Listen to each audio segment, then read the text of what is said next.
Good morning, class. So before we start with the article that we're gonna go ahead today, and I have a question for you. So before I want you to think, I think we all agree that whether you are a teacher and a shop assistant or an executive, if you want to start a business, win your election, or pass your final test, or even plan your daily lesson, you have to make a presentation. So here's the question. So this is what we're going to talk about today. This article is called Business English for Presentation, Use of Authentic Material, and this investigation was presented in a foreign language institute in Andeja Niche, Serbia, and it was for the teacher Vesna Nishkova. And it said that in the modern world, communication presentation skills are required daily.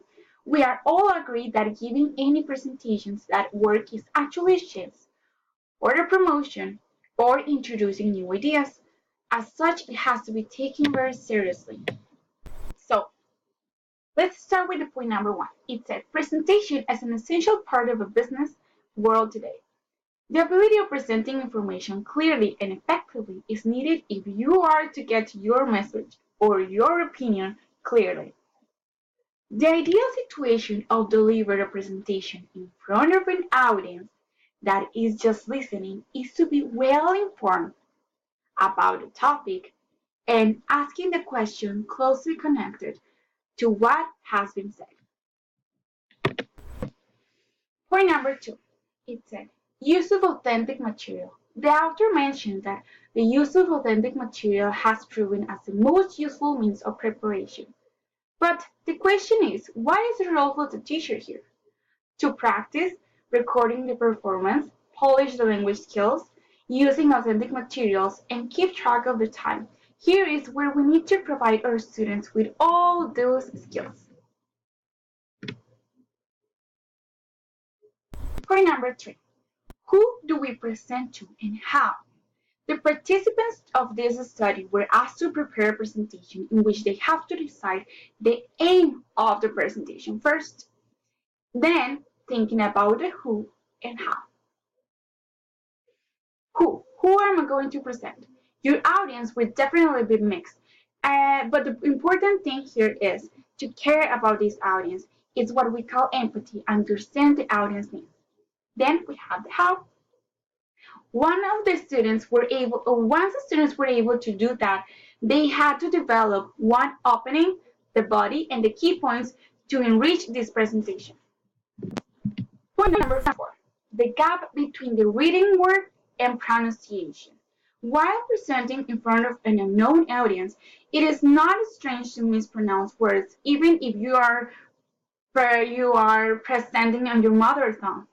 The problem occurred in the field of using spoken language. Some of the professional terms were correctly used, but they were difficult to pronounce. The words used were memorizing according to their spelling with the right meaning, but literally pronounced as they were written.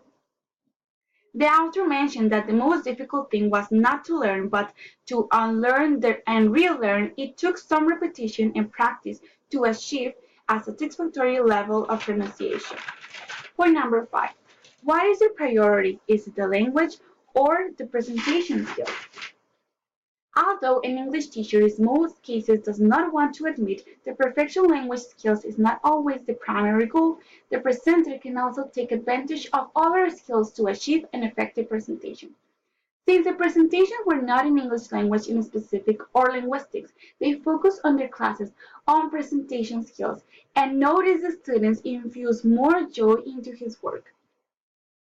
Point number six. What is the role of a teacher here? So, the teacher has two most important roles here. The need analysis. Collect your data and use your learners as a resource. You need to have an insight into the field of expertise of your students. And two, English language knowledge. Teach your English skills and presentation skills. Find a balance. You are here to teach the missing elements from both skills.